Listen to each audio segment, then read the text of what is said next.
یہ ایک بات میں بتاؤں آپ کو، ذرا تفصیل زیادہ ہو جائے گی۔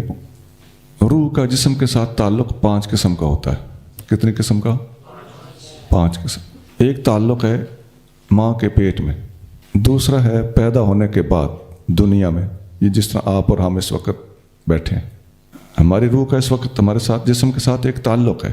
تو پہلا تعلق ہے ماں کے پیٹ میں، دوسرا ہے پیدا ہونے کے بعد دنیا میں، تیسرا تعلق ہوتا ہے نیند میں، چوتھا تعلق ہے قبر میں، پانچواں ہے حشر میں، قیامت کے بعد۔ یہ الگ الگ تعلق ہیں، الگ الگ قسم کے تعلق ہیں، اور جسم کی الگ الگ قوتیں بیدار ہوتی ہیں ان تعلقات میں۔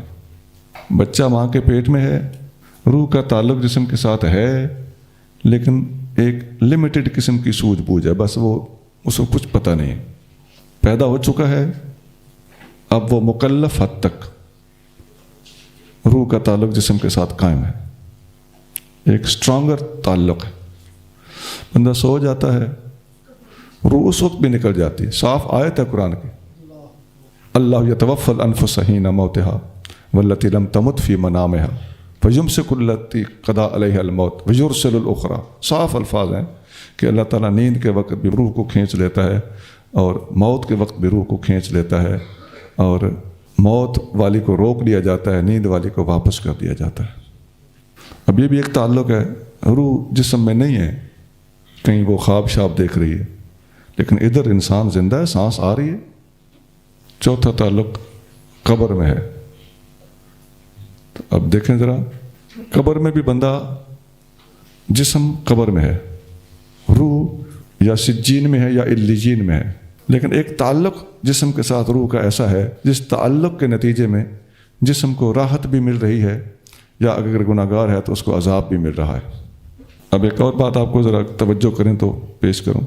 ایک سوال اٹھایا جاتا ہے کہ یہ تم لوگ کہتے ہو بندہ قبر میں زندہ ہوتا ہے، زندہ بندے کو قبر میں ڈالیں تو وہ مر جاتا ہے، ایسا ہے کہ نہیں؟ تم کہتے ہو قبر میں وہ خود زندہ ہے،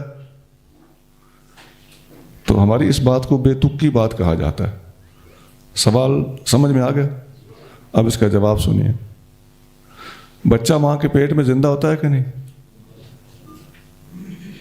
اور وقت سے پہلے باہر آ جائے تو مر جاتا ہے کہ نہیں؟ اس کا مطلب وہ زندگی اور ہے، یہ زندگی اور۔ اب ایک گائے کا بچہ ہے، گدھی گھوڑی کا بچہ ہے، وہ پیدا ہو چکا ہے، آپ اس کی ماں کا پیٹ پھاڑ کے واپس اس کو اس کے اندر واپس ڈال دیں، اور یہ سوچیں کہ یہ ادھر پہلے رہتا رہا ہے، کوئی مسئلہ نہیں، کیا حشر ہوگا؟ مر جائے گا۔ وہ کہہ رہے ہیں ماں بھی مر جائے گی۔ اچھی طرح سمجھ آ گیا کہ باہر کا بندہ قبر میں جائے تو مر جاتا ہے، قبر والا قبر میں زندہ ہوتا ہے۔ کیوں؟ یہ زندگی اور ہے اور وہ زندگی اور ہے۔ روح کے جسم کے ساتھ جو کنیکشنز ہیں، جو تاریں جڑی ہوئی ہیں، وہ پلگ کی تاریں ماں کے پیٹ میں اور ہیں، دنیا میں اور ہیں، نیند میں اور ہیں، قبر میں اور ہیں، اور حشر کے دن ساری کی ساری تاریں جڑی ہوئی ہوں گی۔ اس لیے وہاں کے لوگ دور نزدیک سے بھی سنیں گے۔ اور ایک اور بات کروں، نبیوں کی ساری تاریں دنیا میں ہی جڑی ہوئی ہوتی ہیں۔ اتنی سی بات ہے جس کی وجہ سے لوگوں کو نہ سمجھ سکنے کی وجہ سے لوگوں نے اس کو شرک اور توحید کا معیار بنا ڈالا۔